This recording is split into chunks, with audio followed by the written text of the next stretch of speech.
Got it. Luckily, we do have a producer, so they'll be cutting out anything we don't want. Oh, good. Producer, if you're listening in, you've got your work cut out for you. Yeah, it goes. Hello, Dan. So, well, let's get going then. So, welcome, Joe. I am so excited to see you. We haven't seen you for ages. Feels like definitely ages. Too long. But we Too are long. definitely excited to have you here. We're going to dive straight in because I know you're a busy, busy lady, and we've only got a certain amount of time, but you have got such an amazing and interesting career, probably a career that lots of individuals would love to have, to be on the other side of like influencers, creators, working with really exciting creative people. And I just wanted you to tell us a bit about like what got you into that, because going back probably too many years, we did used to work together, didn't we, Joe? We did indeed. You're the my favourite person in the office, Tony. That's so nice. There was no one else in the office then. No, there was. But yeah, so that was back in 2005. My God, nearly 20 years ago. 20 years. Oh, Lord. Yeah. So yeah, tell us about like what took you from there, kind of, let's say a normal marketing job, to in the world of working with influencers, producers, filmmakers, you name it. I would say just opportunity and time. So back when we met, I think it was just Facebook. And I remember the person that ran the company that you and I worked at, and she asked me in my interview, it's really weird that I remember this very, very clearly. And she said, what are your predictions for marketing? And I said social media and group forums, basically, is what my answer was. And I think that kind of got her thinking, and she hired me for the reason that she thought I was kind of thinking quite innovatively, because at the time, nobody was really had that on their radar. No. It was something that was a little bit of fun. Facebook groups back then were completely organic. So what you posted, everybody saw. There wasn't any sense of the algorithm. There was no kind of strategy technique. It was just throw it out there and see what happens. So I think because I kind of talked about it, I'd got into it, and I found my way through it through like dance music forums. Oh, So yeah, back in this is going back 20 years. I mean, I still don't mind little night out on the dance floor, but I was fully involved in it back then. And there was one called Don't Stay In. And then there was a resident advisor one as well. And the resident advisor is really big now and still going, and Don't Stay In, I think, has died. And of course, it was MySpace. And there were a few of these things that were happening more in the music world that I was really into. And I kind of saw the value of them. And there were already back then, as there always are, certain people that were really influential. And I followed them. And they were people that I used to want to make sure I was at the same club as them. And so they were kind of their own unique music influencers. And every now and again, I do wonder what happened to them, because none of them kind of went mainstream. They were just like very local to a particular East London music scene. So that was where my interest for it came from. Then the job that you and I worked at was all about connecting women with business, and I got to talk to a lot of these women on forums. Yeah. And the forum bit was what I found really interesting, because you could get so much insight from people. And again, you'd see the same names popping up. So you'd start to think, oh, she's obviously really really inspirational in this area. She knows what she's talking about. She owns her own business. And then these names would keep surfacing within the forum, and people would kind of upvote them. So way before Reddit, the women in the business place that we were working in, the forum that they had was actually really quite good. Yeah. There was a lot going on in it. And that kind of really got me into it. So investing more time in it. And then how I kind of fell into more influencer stuff. Again, networking and being kind of out and present. And that's something that I'm always saying to younger people is like, you have to get out there and you've got to meet people, because you will not meet the people that help you online as effectively as you will by having a coffee or a drink or a chat with them. And if you see them 3 or 4 times, you're going to start building a really close relationship with them. So I just left where we were working, and I wasn't really up to too much. I was kind of temping, wasn't sure what I wanted to do with my life. And then I was approached by this person that I'd met at a few networking events, and she was like, you've got a big personality, Joe. I was like, yeah, you can say that. You seem like you're pretty good online. Like, I've seen you do a few bits and bobs on Facebook. I knew a few bloggers. It was all very Mm, early days, like early 2010s. And she'd just founded a business that then went on to IPO 15 years later. So I was at the kitchen table with her and wow. with all the founding team. That company was called Talent House. And that was my real entry point into the world of digital content, social influence, bloggers, vloggers, all of that stuff was all happening on Talent House. So I was very, very fortunate. I had another little opportunity, which was broke up with a terrible ex, and I was a bit heartbroken. So I got an opportunity to go out and meet all the team and the bosses that were based out in LA, and they had a much bigger team over there. They invited me out. I'd done some work with a load of graffiti writing artists and a few people that had run a couple of really interesting like street art, streetwear, street culture Mm, stuff. I'd been working with them. And the guy that actually started it with my previous boss said, you know what, you've done some really good work. Why don't you come out to LA and present to the team? So I'd never been, and I was wow. excited. I was heartbroken, didn't have anything else going on, still living at my parents, and thought, sod it, Oh, let's go. So I went. Fast forward, the presentation went really well. He took a shine to me. We're still good friends now. And he said, don't go back home to London, stay in LA. And I did. wow. Yeah, so I stayed in LA, and that was again another breakthrough moment because the platform Vine was really popular then. It just started, which at the time was 6-second looping videos. And it was like this really connected scene of what we called Viners, and they were all in Hollywood. Mm, These huge mm, names that are still extremely big now. Well, most of them in Hollywood now. A lot of them are doing other things on TikTok and on YouTube. They've got their own original shows. They were all there very young, and I was around about the same age. So I started connecting with a few of them and understanding the power of video. Because previously in the UK, it was more forums, blogging, mm. photography, and a little bit of YouTube. But out in Hollywood, all video. And still No. now, the influencer scene is sort of seen as a bit of a talent pool for Hollywood. So Yeah. that was all happening. And I stayed there for a year. I came back. I actually really missed London by the end. Once the kind of shine had worn off LA and I'd learned quite a lot and I've made a lot of contacts, which I still have today.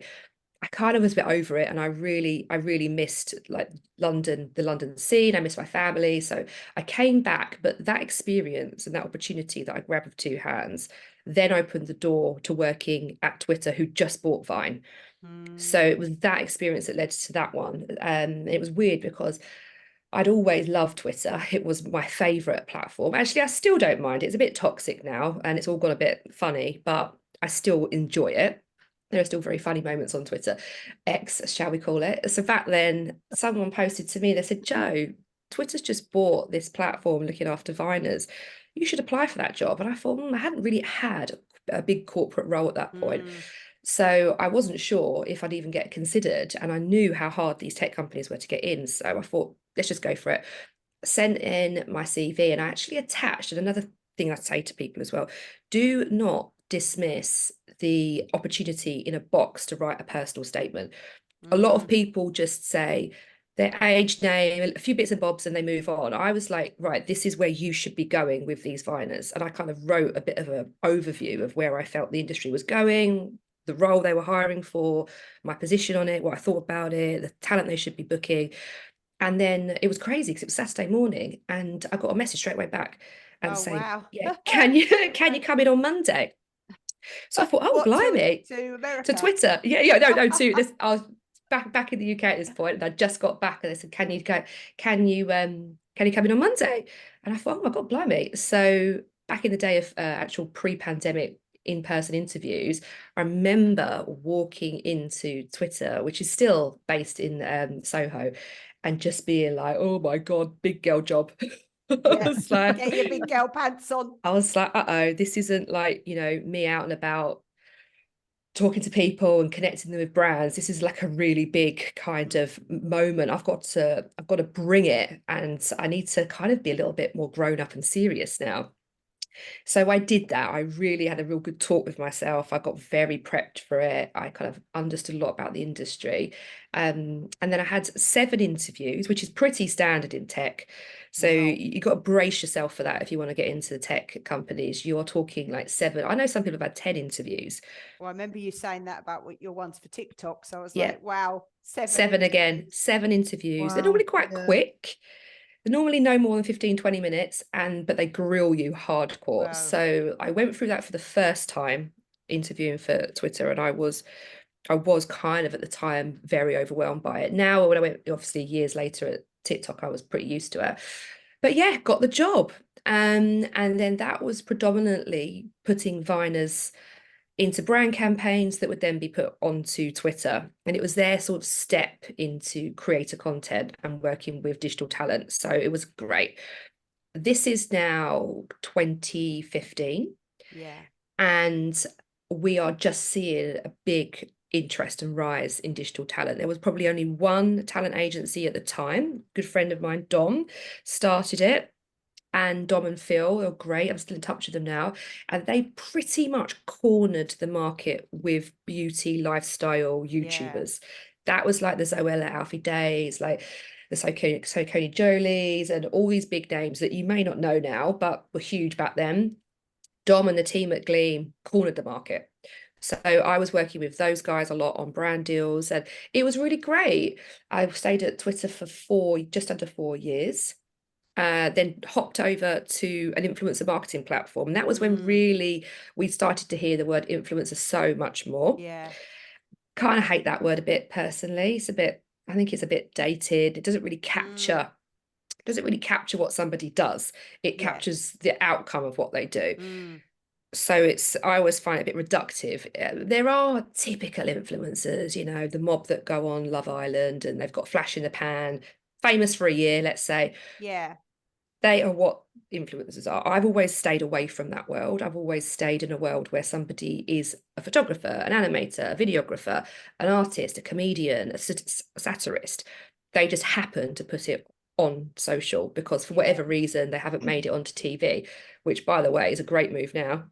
So Yeah. don't Yeah. do that. Absolutely. Yeah. You're not going to get any views or any money for that. So I've always preferred to call people what they do rather Yeah. than the outcome of what they do. Yeah. So I went to Whaler though. I went to Whaler because, again, I'm really keen on working closely with founders. So even though I work at TikTok now and I'll probably never ever in my entire life ever meet the C-suite, which is totally fine. But I actually quite enjoy working the other side, which is founder-laced relationships. So I did that back at Talent House with Maya and Roman. Then I didn't do it again. I was obviously distant from it at Twitter. Then I wanted to go back to that when I went to Whaler because I sort of missed the kind of the energy and the learnings you get from working with a founder are like Yeah. insane. You Mm. go on like a massive learning journey. Because they share everything with you, which is Yeah. probably same as what you Yeah. guys do, right? I think it's so similar to what we do, like working with business owners, people like yourself, Joe, who are on a journey, a career journey, running their own businesses or whatever it is that they're trying to do. And you get your head behind that, a new kind of business. Like I had never worked with anyone, Joe, who've been like with influencers and like, so I'm like, oh, this is fascinating. And we get that every day because all of our clients are so different. So Yeah. it Totally. must be the same for you. Yeah, and I was after being at big tech at Twitter, which I did love. I would say one of the happiest times of my life was working there. I had a brilliant manager. I worked with brilliant people, and I really enjoyed myself. And I've got friends from those days that are friends for life. But what I was missing was feeling part of something that moved faster. I wanted to move faster. I wanted to sort of test myself as, can you come back out of big tech, go to a smaller company, which at the time when I went to Whaler was about 30 people. Can you do that and can you still be good? Because Mm. what I think some people do when they get into the big tech world is they associate their own name with that brand.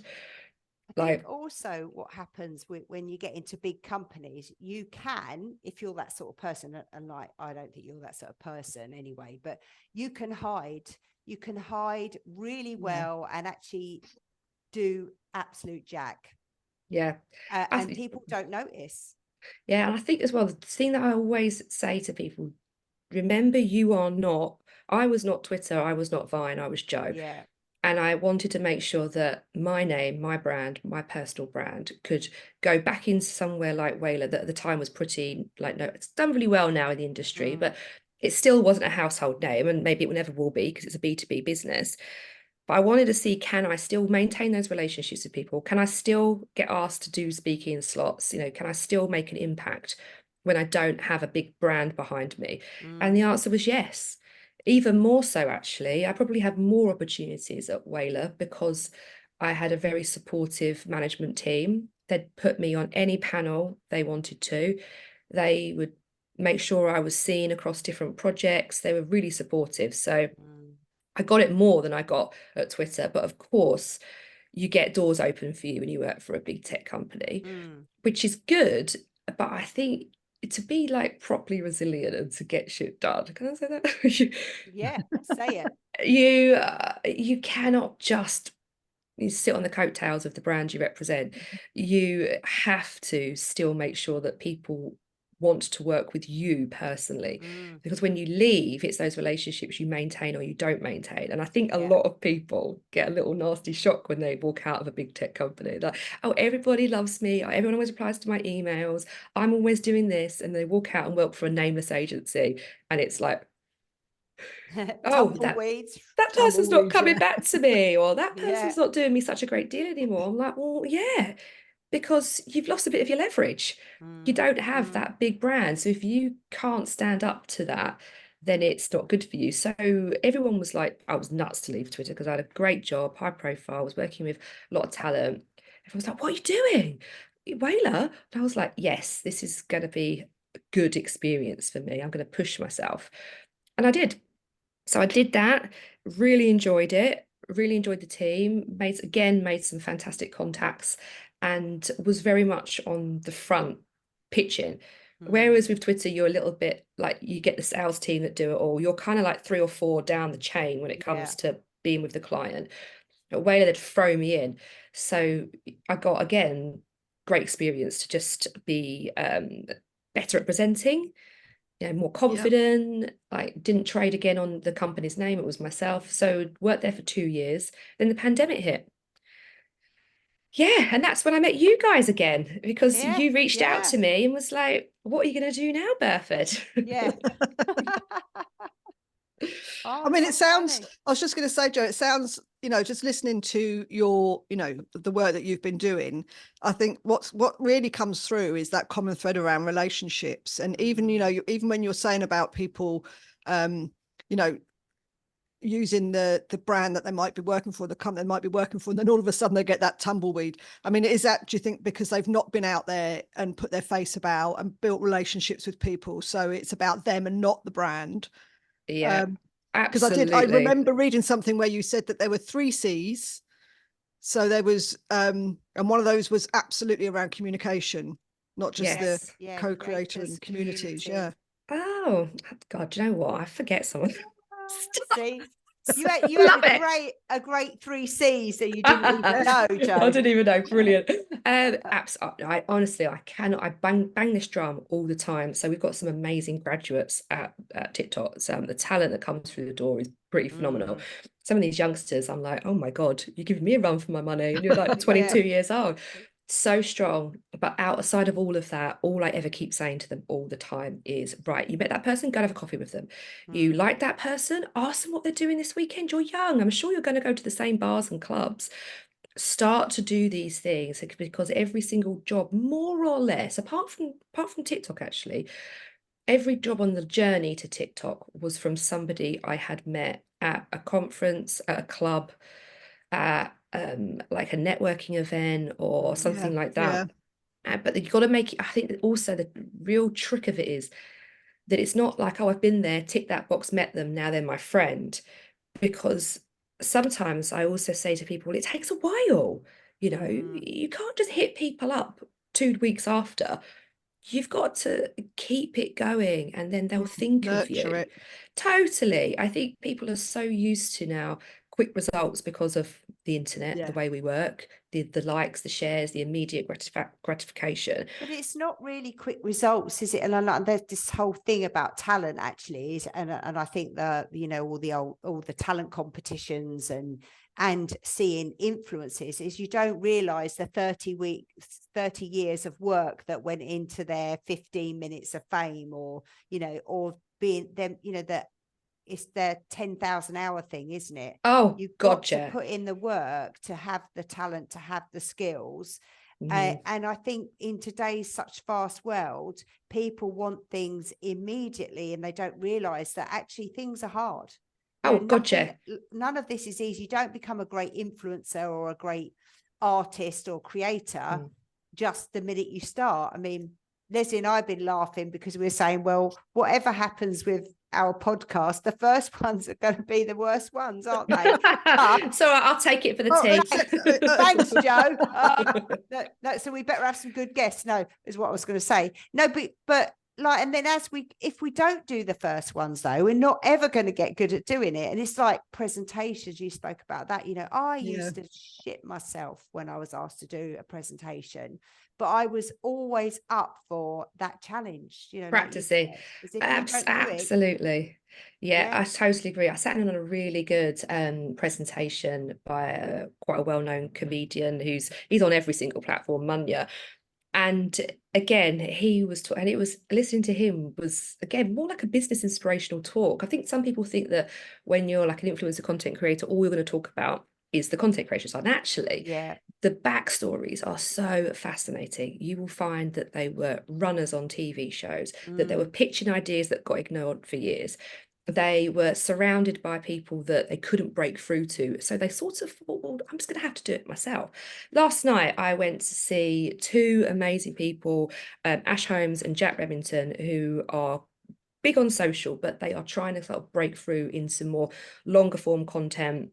And they've been pitching and it's not been going anywhere. So last night, they just threw all of their supporters and friends into the Curzon, and we actually watched their content that they paid for themselves, did themselves. And it was a hoot. I was laughing start to finish. And I did say to them, I said, you've done exactly the right thing. You've built it, you've done it, you've got the people here. And you have to do that nowadays before a commissioner turns around and is interested, because the old ways of working in TV are still there. It's catching up massively, but you have to prove that people like what you're doing before you can go and present it to them. So Munya, who was talking, was saying that he got this person saying to him, listen, if you get 30,000 people on your socials, we'll start to listen to you. Well, he didn't get that. He's like in the way in the millions now. But it was that thing that made him do this. And he says the first stuff he did, it wasn't, well, he looked, you know, it was good enough, but it wasn't anywhere near what he's doing now. And it is cringy. You do cringe and you're like, oh my God.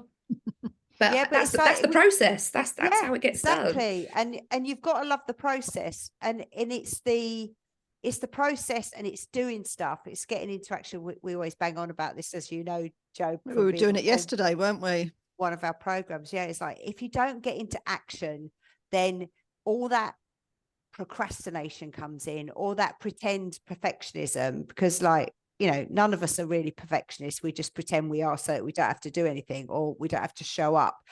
And it's that bit about showing up that builds your confidence, not you build your confidence, then you can show up.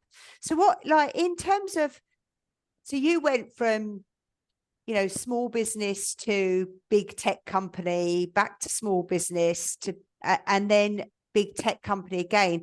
And then you actually went to start your own business, didn't you, Joe? Yes. Which is when we kind of come back on the scene together. That is so true. And I think it was a strange experience for me. And I don't think that I might have had the same one if I'd started it now. So it was the pandemic. Everyone had turned their attention to influencer marketing because it was the way the world had gone. So I think I was very lucky. I have to say that. I think I was very lucky. Timing. I feel like everything in my life has been quite good timing. I've been like, oh, that happened just at the right time. I started it with a good friend of mine, still a good friend. She was an OG YouTuber, was very confident at presenting and speaking and YouTube. And she came from BBC. She's brilliant, Becky Sheeran, absolutely adore her. She came to me and said, listen, Joe, I think I could talent manage because I was talent. And I think you could do content strategy because that's what you do. Why don't we do this together? So we did just that. I took care of the content strategy, consulting, brand relationships, anyone that wanted to work with digital talent, how to do it, the 101s all the way through to more advanced strategy. And she took care of 3 or 4 different influencers that we were working with, that we were friends with, and we were taking 20% from them. So that was our business model. It worked really well. We worked on it for about 18 months. We got on famously and we made decent money. It was good. Yeah, And I was shocked because I flipped my LinkedIn to doing this now. Anyone that wants to do it, anyone that needs me for influencer. Yeah. I did not do one outreach email, and I'd written a whole list of people that I could ask a favor for. Didn't go to one of them because LinkedIn at the time, I guess it was again timing, was so powerful that I just got a flood of messages in my inbox saying, thinking about this, don't know what to do. Can you help us? Can you do a 101? Can you do a deck? Can you do a presentation to our team? Can you upskill our team? It was all like, I was like, oh my God. Wow. Oh my God, there's like so much opportunity here. I was so happy. And then Becky at the same time, she already had great relationships from being a talent, and which was great. The talent appreciated working with another talent manager. So she did really well. And together we had a good time. So kind of why it ended was that I felt quite lonely. And I think that, again, the pandemic might have helped, might have gone against me. I think probably now I would have gone out and done more. I would have joined other groups. Like all I had was you guys, really. I had an internet relationship with people because we're all stuck at home. And I really started to miss bouncing ideas off people, being in a room, or being on a bit of a mission. Because what I would say about me, which I've always struggled with, I'm not very money orientated. Like it doesn't get me excited. But I think anyone, and that's why, kind of podcast called Women on Purpose is because actually, and it's not just a sweeping generalization that it's women, but most of the women that we work with are kind of identifying that they've got a purpose, or they realize that there's something that they're really, really passionate about and driven around, and they want that to be how they work, whether that's in business or a career. And it's often why they fall out of their career, because that's not aligned anymore. And it takes wanting to do something like that with a purpose and actually giving them a reason to get up in the morning is more than just the money. Yes, of course, we all want to earn money. But I think out in the wider world, especially when you work with men in business, again, sweeping generalization, there's a tendency around successes about the money that you've got, the car that you drive. I mean, I can't tell you how many male sort of mentors and coaches that I've seen and we've actually worked with, that their marketing, their brand has got their Lamborghini in it, or it's got their big house, it's got their just kind of champagne lifestyle.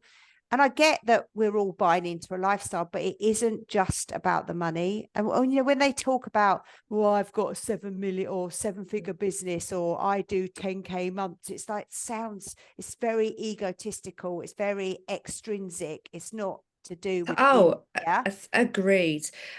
So it was 18 months that Becky and I worked together, and I would say the absolute highlight was I got to work in Ibiza because I was remote. I remember that. Oh my God, can't even talk to you. This is like, sometimes I just drift off, like having a memory of how wonderful that time was. Again, though, it was a lucky time because a friend of mine had moved out of her apartment and she was moving much further into Spain, into Seville. And she said, do you want to take it on, see if you like it?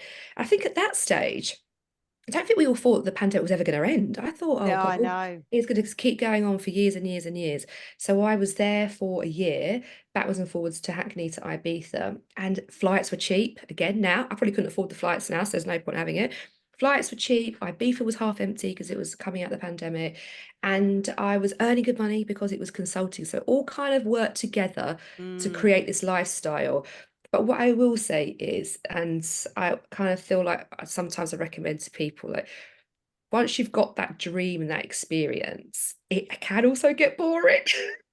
I started to miss London. I was like, oh, I really miss my mates. I miss popping down the pub. I miss bumping into people in Soho. I started again to feel a little too isolated. And I was thought, oh, this is, and my career and my whole world is pretty much tapped into culture. And I thought, I'm missing like city life, culture life, which is really what gives you a lot of your best ideas in the industry I work in. Being around people, walking through Soho, looking at what people are wearing, looking at where they're going, observing people is probably one of the main things I have to do in my job, because you can sit on your phone all day long and watch TikToks and Instagrams, but until you go into the heart of the city on a Friday night and watch what everyone's wearing, what everyone's doing, you're like, oh, okay, that's a look now. That's something that's happening. That's okay, interesting.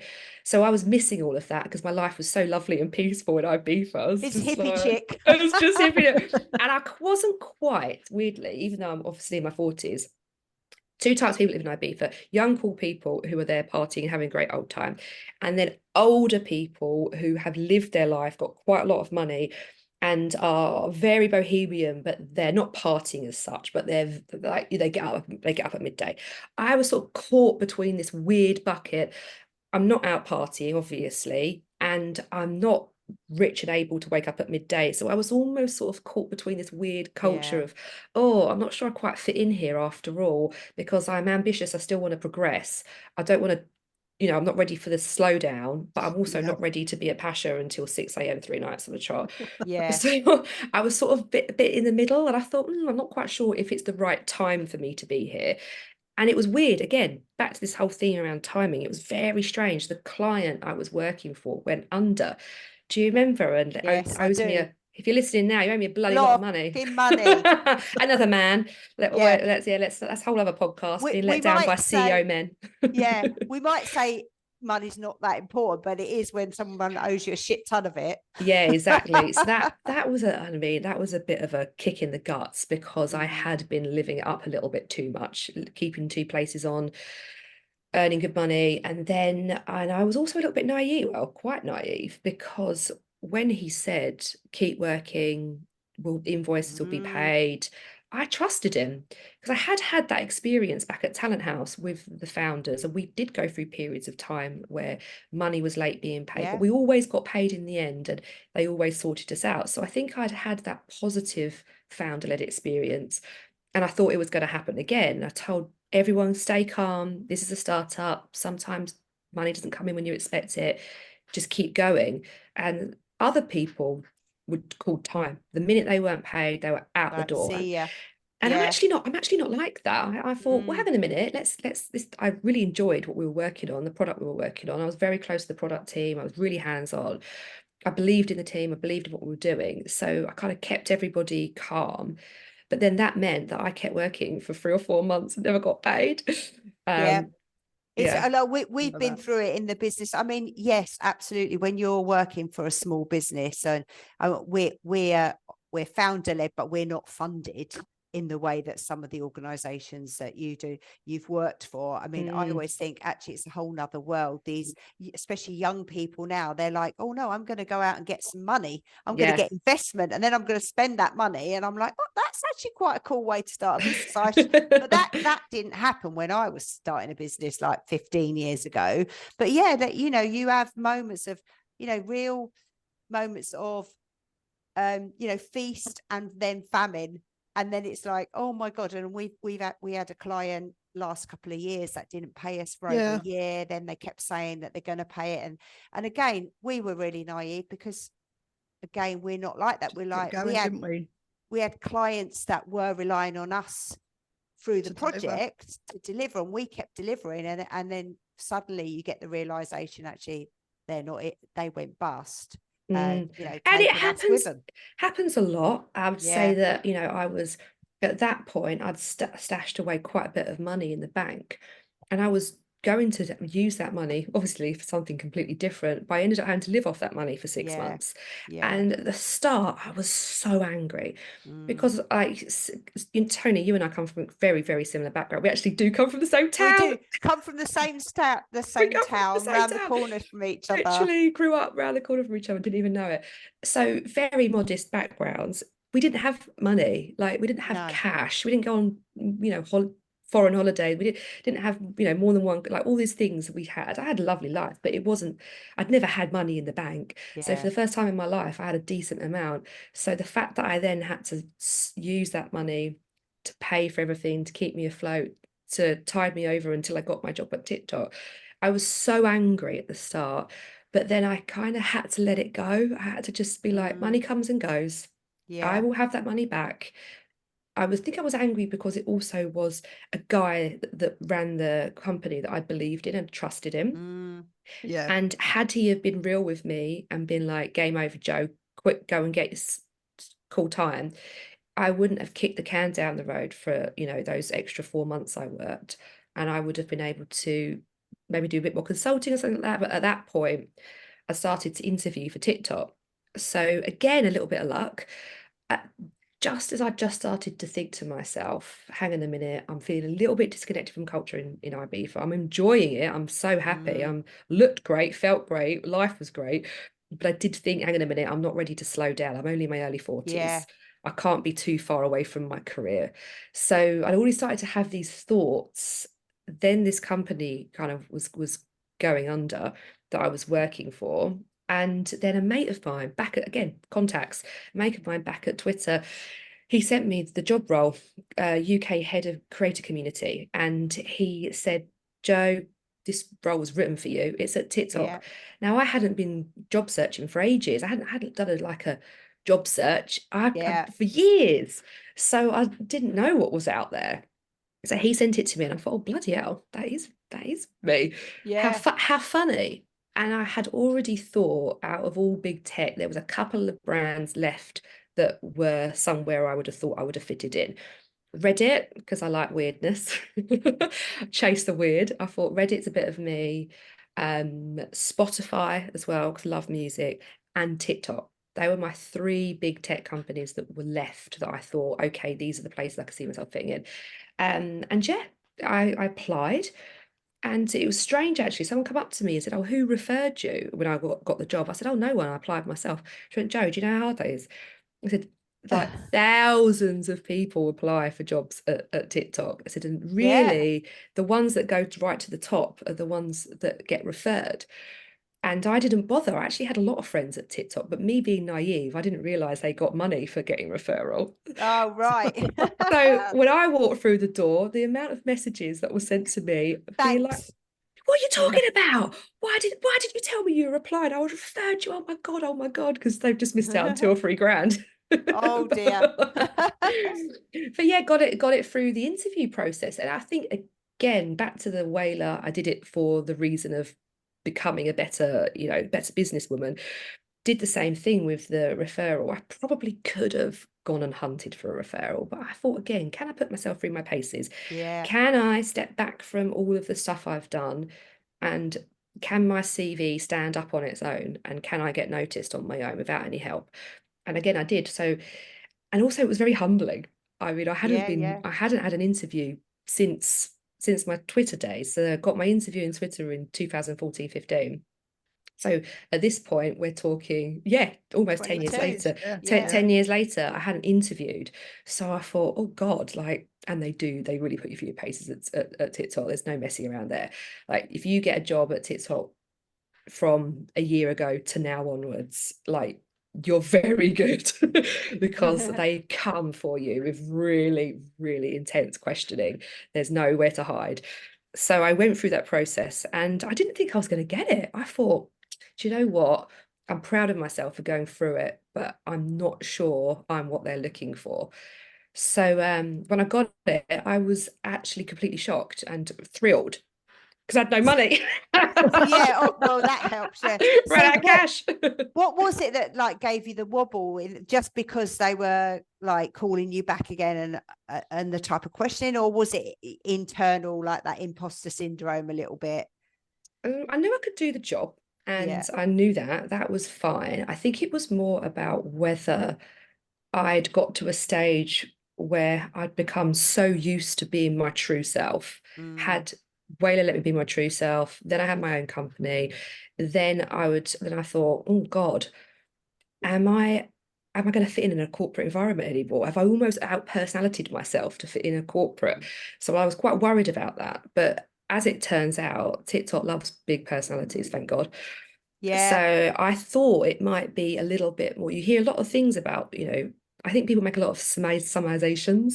They sort of make a lot of summarizations about what a Chinese culture would be like. And I think a lot of them think, oh, you're going to have to be really robotic and fit into a certain way of life. Actually, Yeah, no, and submissive. not at all. Like Yeah. TikTok actually loves authenticity, a true Yeah. character. It's a very entrepreneurial place. It's a real hustler environment, actually. Yeah. It's the least corporate place I've ever worked at by Yeah. far. So I was kind of shocked myself. I think I'd also listened to too much noise around the brand. And I'd thought, but then what I did do though is I didn't change. I stayed myself and I didn't try to be more robotic. I just thought, right, I'm either going to get this job as me or I'm Yeah, or not. not. And if I don't get it, it's going to be okay. But I'm Yeah, I not. think as well, if and I made that mistake. I think I went for, the big corporate job. I thought is what I always wanted. And when I got it, when I got there, I actually felt really out of place because my whole career had been around entrepreneurship. And like when we worked together, first of all, we were working for entrepreneurs, helping other female entrepreneurs. And so when I went into the big corporate, I just did not fit in. They didn't like me. I didn't really like them. I couldn't be myself. And it sent me down a really bad place, trying to fit in Oh God, yeah. and also then looking at people thinking, well, I'm not like them and I'm not like them and I'm not like them. But, and I also wanted to stand out and do things. But what I then realized was a lot of them don't do anything. They just get other people to do everything. Oh yeah, the delegation. Yeah. Do you know what? I wish there was a bit more of that at TikTok. We actually do everything. It is extremely hands-on. Yeah. It's a very flat culture. And it's very entrepreneurial. The values it has are extremely around being accountable for yourself. There's actually, I would say, I had another shock as well when I got in, because actually all of the kind of stuff I thought I was going to do, my job, even though it's a head job, it's super hands-on. Like I'm packing swag with all the other people. Like I'm on the door with the other young people. Yeah. I'm doing bigger things, thank God, quite frequently. But at the same time, there is no ego at TikTok. Yes. And I think that is potentially what comes from the Chinese culture. We have like people queuing up for food. None of the C-suite would walk in front of people and queue up. They would always queue with all the younger lot. And you do have some very big personalities there. Yeah. So, and I thought, I was pleasantly surprised. And then when I spoke to the people that I'd had my interviews with, they sort of said, you're a breath of fresh air, you just yourself, and we needed that in the team. Yeah. We needed experience, which I got, but we needed young, fresh entrepreneurial way of thinking, because people that come into TikTok that don't do very well are the ones that come potentially from a place like Google or somewhere that's a little bit more established. Yeah. And they can't handle actually how entrepreneurial it is, because if you've got an issue with helping out and packing the swag stuff for events, like you should work there. We all do it. We all help each other out, and we all do everything from end to end. There's no hierarchy at all. I think that's so refreshing, because like in a small business, we have to do, if the toilet in the office blocks up, then I've got to put my rubber gloves on and sort it out. I haven't got a janitor down the road, or if my diary gets mucked up, that's my fault, and I haven't got a PA, although I do really miss my PA. But I think it is really refreshing that everyone gets their hands dirty, and therefore Absolutely. the jobs get done. They do, Yeah. they do. It's all about making sure everyone kind of pulls together, which I think is good. And then if somebody's not on that vibe, they stand out quite quickly. Yeah. Because you're like, hang on a minute, let's say we're all at a workshop and everybody needs to put things out and make sure it's all done. If somebody's sort of standing there cross-armed at the back, they'd really stick out. Yeah. And it would be very, very clear that they hadn't quite embraced the way we work. So yeah, I was pleasantly surprised. I got there and I thought, oh my God, this is almost like running your own business, but in the kind of ecosystem of a really fast-paced tech company. And you can't really argue TikTok probably is the tech brand of the decade, really. Yeah. And I think so, like, it's really interesting about obviously your career and all of that, like, but so what do you do for you now? Like, because I know what it's like to work for one of those big companies. You know, they want their pound of flesh. You do get good salaries and good packages and all of that comes with it, but you know that sometimes, and I found this is like, you know, if I wasn't in that office from 7 o'clock in the morning till, you know, way later at night, then that whole presenteeism thing, or, you know, the lack of sort of support to go and work from home, just because, I mean, mine was a big retailer. So it's like, well, your retail colleagues can't go and work from home, so you can't. And just wanting that pound of flesh meant that I let go of like all the good things, like looking after myself. I put on about 2 stone when I worked there, and, you know, just got really unhealthy. Yeah, we're quite lucky. Again, I think the pandemic obviously shifted working culture massively. So there are people that only come in once a week. People like me that actually, I always work from home on a Wednesday, which is why we're chatting today on a Wednesday. Yes. And I kind of like that midweek, a little bit of a reset, a little bit of a time to not be in meetings all day. Because when I am in the office, I'm in the office Monday, Tuesday, Thursday, Friday, Wednesday, I'm at home. This is the only day I really get my head down and do what you taught me around deep work.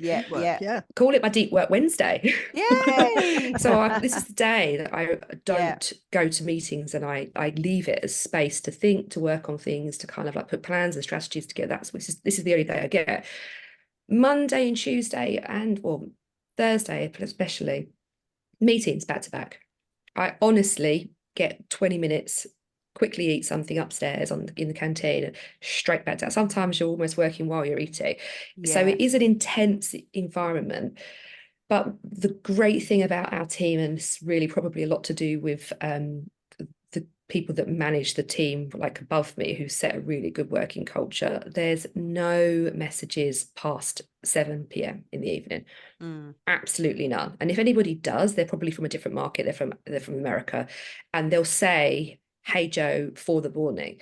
They don't expect you to be messaging at 9 p.m. Sometimes, to be honest with you, if I'm sat in a restaurant and my boyfriend's gone to the loo, I will reply. Because you know, I'm sat there. Why not? I'm there. I can answer it real quick. It doesn't matter to me. So I'm completely open to that. There's also no weekend messages, which again, I was very much used to. I was very much used to people just chatting to me about work at the weekend. 24 hours. I don't get that here. What I will say about the job I do is, which is a reason that I've recently come off Instagram, about 6 months ago I came off, was that the people I work with don't really understand traditional boundaries around work. So last night I was on a call till like 10 p.m. with someone that had a really great idea about something. And I'm okay with it because I really love what I do, but you have to be careful, because I could genuinely be on the phone to a creative talent, someone all day, every day, constantly, hearing their ideas, hearing their pitches, hearing their problems, finding out that, you know, all the boundaries of what I do are extremely blurred between friend and work, because they're not my work colleagues.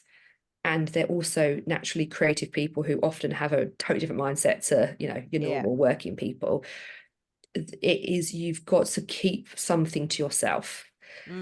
which is what I tried to do recently with Instagram. I felt like I was getting DM'd a lot at the weekend. I was getting people posting, which was very sweet, posting messages underneath my photos, but I just felt like they were coming in to my private life. Yeah, my private life felt very much like, oh, I've got nothing for myself.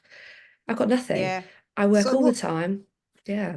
Yeah. Well, I was just going to ask you, because I mean, obviously you've mentioned, you know, that you were in your 40s and what have you. You look absolutely amazing, I have to say. Filter.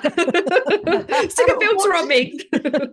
But what is it you do in your downtime? What do you do that keeps you going and, you know, keeps that engine burning for yourself and looking as great as you do? What do you do? I'm going to say something controversial here, and I'm probably going to get hated. I don't have kids. Yeah, me too. I'm 44. I'm 45 this year, and I don't have kids. And I honestly look at the women my age that do similar sort of senior roles like I do, and then they go home and look after kids, and I am like, you are a superstar. Yeah. You have something inside of you that I don't. Because when I walk out the door, I normally do go to the gym in the evening, to be fair, but when I get home, I'm absolutely knackered. Like I'm like, well, I like do maybe read a book and I go to bed, honestly. So when I know that there are other women like me that are going home and doing a whole other job at night, I'm honestly like blown away by them, because I think they obviously love their kids, and they're driven by something completely higher than themselves. I get it, but I also respect it so much. I'm like, and obviously I know like what you've done, Leslie. I mean, it is mind-blowing what you have given back to young people. It's incredible. And I don't have it in me. And I think it's actually fine that I can recognize that, and be like, I'm selfish. Yeah, I'm a selfish person. I am with you, Jo, because I often think, yeah, I'm completely selfish, and I never had children, and it was a choice for me. Well, kind of not. I didn't deliberately say I don't want children, but I never wanted them, so it never was a conversation. And I'm really lucky in partnership. My husband is like that; he never wanted them as well. Yeah, but yeah, you're right. I mean, Leslie fosters how many people, or has fostered, got about 12 grandchildren. He's Kids super the woodwork. Honestly, nan. It is so I actually do sometimes have a little bit of an existential crisis, that I do think, what am I giving back? But then I do think I'm sort of in a job in service of all these creative people. And again, this I is was sort going of to say, that you've talked about all the young people that you work with, that you're supporting, that you know. And that is true, which is again why I came off of Instagram, because I thought, God, I am so in my tentacles are everywhere. I'm working with people on, you know, stuff that we're working with on TikTok. So we create campaigns that talk about new product releases, and we're constantly championing TikTok, because I've got them working on all that stuff. But then on the other side, I'm helping them as well with their sort of dreams and ambitions. I want to be an actor. I want to get on the stage. I want to do all this. So I'm so involved in them that I thought the only piece that I can remove from this puzzle, which gives me a little bit more obscurity, is to come off Instagram, to be less present, to not give them an opportunity to reach out to me. And that sounds really horrible, but I already have so many things I'm working on with them that I can't also have 10 messages on a Saturday that are like, I've got an idea. Jo, I saw that you know this person. Can you give me an introduction to this person? Like, that was coming at me so heavily on Instagram that I called time on it. So back to your point, what do I do? What do I do? I don't do a lot. I'll be deadly honest with you. I really don't. I look after my physical health quite a lot. I do always, every day I do some form of exercise, meditation, yoga. Like, I love it. Run. That is probably the thing that I choose for myself. But outside of that, I don't do too much. I read a lot. If you saw the floor, I've just got rid of all. I've literally got. Where before we started, they were all on next to her. Books everywhere. I read a lot, and I love reading. And also, I really love my friends and family. I know it sounds really boring. No, not at all. Not at all. It's lovely. I think as well, like I liked, and we do a lot of this like on our programs, it's like your self-care habits, and like I have very similar to yours, Jo, is like the meditation, my yoga or hyperbolic stretching, what I'm into at the Ooh. minute. And walking. 'Cause again, I think we get to a certain age, and actually overdoing some of that exercise stuff is not good for us, especially once we get into menopause and all of that.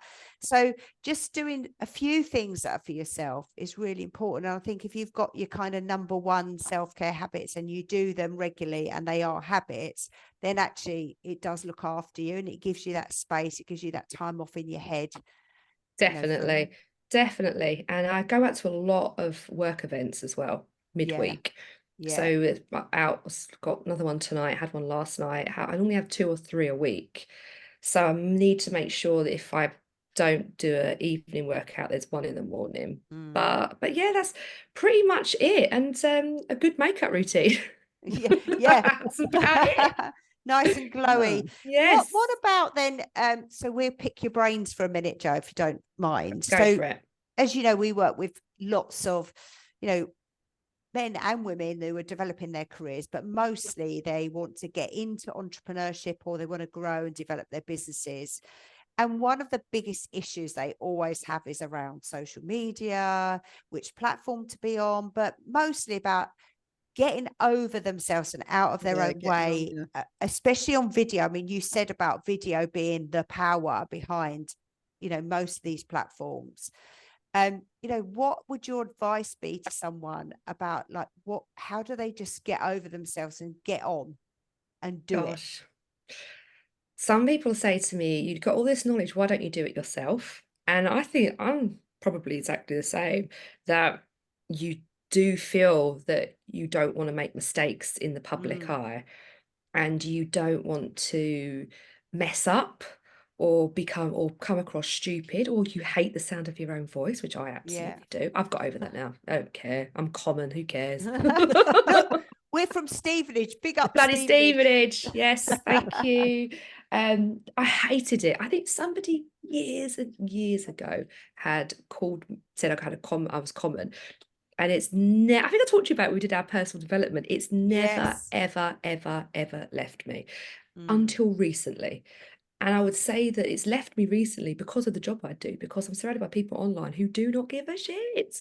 They're like really broad accents, or really common, as you would say, and they're doing really, really well. So I think if you are of that age, which if these people are between like late 30s, mid 40s, maybe even older, holding on to a lot of negativity that people said to us in our past about the way we look, about how we sound, about our background, about our education, about our right to speak. We hold on to a lot of that. I know I definitely do.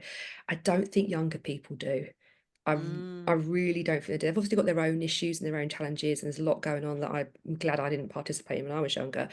They might have a ton of other stuff, but I don't think they hold on to some of the class issues that we hold on to. And I think that often stops older people, because I think they feel like someone somewhere is going to judge them. And they're going to say something underneath in a comment. And comments still really hurt famous people too. Like all the time, you see people that you'd think are just thicker skinned, doing really well, millions of people like their stuff, and they still get upset by negative comments. They constantly. They're human, aren't they? I mean, it's people, it hits a nerve somehow, somewhere, something you don't like about yourself. Someone says something and you're like, oh my God, they noticed that. Oh my God, I'm so embarrassed. So you've already give the best advice, which is to do it. Do it and hate it. just JFDI it. And if you don't like it, you can always take content down. Now, a little bit of a tip: TikTok does not like you to take content down. So it likes you to keep everything there, because it's an excellent search platform. So let's say one of your clients is talking about I don't know, how to start a coffee business, because I know one of your clients has a coffee. How to start a coffee business. Now, let's say she does a video that she thinks is painfully awful, but there's actually something really interesting in it, like how she sourced them and recommendations. Now, anyone jumps on TikTok and puts that in, she's going to get served it, because it's a really, really, really smart way of search on TikTok. So even though she hated that video could actually be really helpful for somebody. So TikTok always wants you to entertain or educate. That's pretty much what it wants. Yeah. If you're not entertaining or educating people, it doesn't really like it. It's like, meh, that's all about you, boring, don't think anyone's getting anything from that. So this is sort of the best thing we ever give. So you really are a vessel for that. Don't get too hung up on how you delivered it. Obviously, try not to be like really boring. But you know, that's the best advice I'd give. Also, be on everything. Sadly, I wish I could say not, but be everywhere. Yeah, be omnipresent. Someone told us that once, didn't they? 100%. You've got different people from different places Might have been watching. Joe. Yeah, probably it was Joe. Be everywhere. Be everywhere until you're sick of yourself. And I think that's something that I struggle with as well, is I hate seeing myself places. But I think what people think, and I know I did, is like, you think, oh, I can't do that many posts a day because people get sick of me. But you don't realize that most of the people don't see you on every platform or even everything you do. So it's like, just get over yourself. And I know that sounds really easy, but the only way you can do that, and the way I did it, was I went to the gym and I did it without my makeup, without my hair done, with a baseball cap on back to front, so that I looked really awful. And I thought, I've got to do it like this, because otherwise I never do it, because I think I've got to do my makeup, I've got to do my hair, I've got to have a proper camera, I've got to have a microphone, I've got to have a set of shelves in my background or some amazing saying. Otherwise, you know, that's what influencers do. And you kind of get hung up in all of that, and it stops you, as we say, getting into action. Absolutely. And for anybody out there that isn't on TikTok, I know you're going to think I'm just saying this, but I'm absolutely not. No, say it. You've got, TikTok is so great for just being yourself. Yes. I would say that young people find the perfect way that YouTube used to be incredibly old-fashioned and cringy. So when people have a setup that feels really overdone, it doesn't do well on TikTok. That what you've just described does best, because people are just craving meeting real people. Normality and sort of normality, feeling like everyone's in the same boat. You know, I'm trying to convince my partner, actually, who's raising money, that he needs to start doing it before he's raised. He's waiting until he's raised, and I'm like, do it before. That's another thing about the procrastination there. Wait till I've got all the money and I've got something good to say. I'm like, actually, people don't always want to hear something about your good. journey. Yeah, they want to hear about, you know, the struggle, because that's what they're doing, you know. And everybody that raises, like you said yourself, when you start a business, everyone raises now. Like, out of everyone that's trying to raise, 99.9% aren't effectively doing it, you know. So you're better off talking about that journey than you are about I've actually done it. And so I think if you are out there as an entrepreneur, TikTok is a fantastic place to teach, to learn, to teach people. Entrepreneurship does really well on TikTok. And people are a lot kinder about your journey as well. You don't have to just be Stephen Bartlett selling Huel to do well, you know. I think so. I was going to ask you that question before we go into our quick fire wrap up round. Bingo. Appreciate you've given us tons of time, Joe. Pleasure. So thank you for that, and loads of tips in there. You know, I look at some of the influencer platforms, and you just think, there is no way little old me is going to be able to get a market on there or build my followership, or whatever the right words are.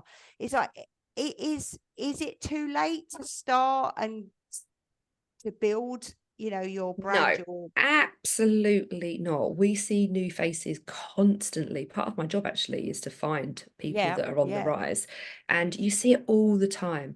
I mean, I always think to myself, like, if you can see another beauty, fitness, or like instructor, which they're constantly coming and constantly rising, and that is so saturated.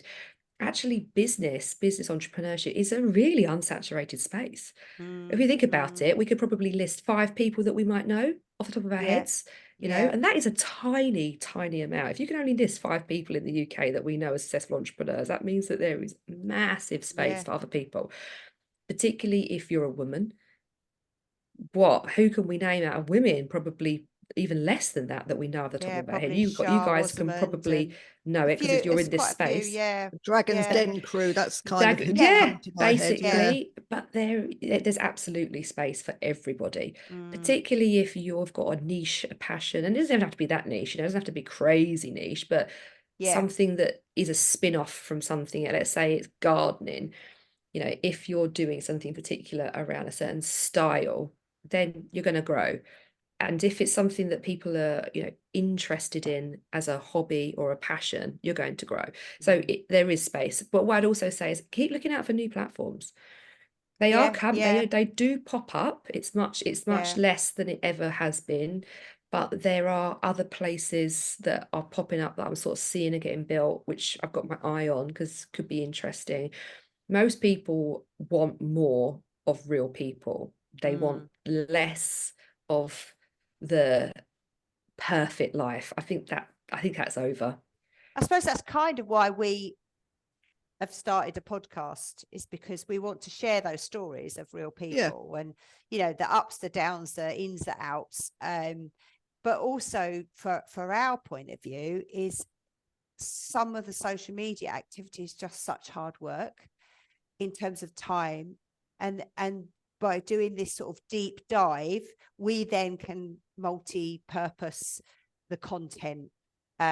So hopefully we don't have to spend so much time. We'll see, because we spent so much time putting everything together. It's definitely. I mean, there are some pretty decent AI tools that can help you with cutting up content, and I think it is that's very why we've got a producer.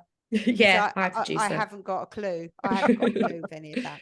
So before we have a quick fire bingo, Jo, before we go for it. So we've got 33 questions. Yeah. I want you to pick 3. Oh, do I give you 3 numbers? Yeah, 3 numbers, and then we will ask you the questions. Okay, my 3 numbers are going to be 22. It's my friend's luckiest number. 13 and 10. 22, 13 and 10. Oh, what have we got, Leslie? Okay, so your first question, Jo. What is something that you're currently struggling with, and how are you working to overcome it? Oh my goodness, Leslie. What are you struggling with, and how am I going to overcome it? Ooh. In any walk of life, doesn't have to be work, can be anything.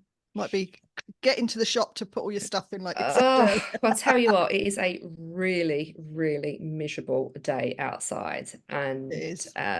I would like to go for a run, but I'm not going to go for a run in this weather. So yeah, I guess I'm probably struggling with a bit of motivation today. Today has been a very nice day to talk to you guys, because I think I have genuinely been feeling that end of winter feeling, of that slight feeling of not so much exhaustion, but real lack of motivation. Yeah, that's hard, isn't it? I think you kind of get it every year around this time. Winter's been a long time. Christmas, Q4 at TikTok was so busy. And then you've obviously got all of your family and friends and all the activities and all the drinking around Christmas. And you got that really difficult broke period in January. It's actually a very long slog to stay energized, upbeat. And I think I sort of felt it this morning. When I woke up this morning, it was rainy and windy, and I did feel a bit over it, actually. Yeah. Well, so kind of our stretch and challenge, Jo, we like doing that, is that these are the times when you most need to do the thing, like go out for the run. When you're least feeling it is when you need to sort of tune into that, I don't know, that superhero version of you that says, actually, she would go out whatever the weather, and knowing that and concentrating on the feeling you're going to get after. Oh, definitely. I mean, I came into my little office space here, which is basically a hybrid of my makeup wardrobe and books and all sorts. And I put on like my nice candles. I did the lighting. I did everything I possibly could to feel a little bit, to beat the grey. But I would say I think a lot of us are feeling this now at the end of winter. Yeah. Knowing you're gonna have to push through. Fed up of the rain and the floods. That is why I'm in Spain right now. And I will not Yes. show you outside my window. 'Cause I literally cannot believe it's the 1st of March next week. I'm like, oh my God, I came here just before Christmas and it's so beautiful and sunny, which it probably shouldn't be. You know, the global It makes a warming is definitely happening. difference. It does. It I makes a don't feel difference. that January thing. I never feel that January blues thing. And it's the light, absolutely the light, you know, the sunshine and the sea makes amazing difference. I feel like that's why us Brits and us Northern Europeans are such resilient people, because we have to get through this. You know, if you live in a lovely country, you're just like, oh, life's easy. Yeah. Not. Okay, so the next 2. one, question 2 then is, if you could choose one superpower, what would it be and why?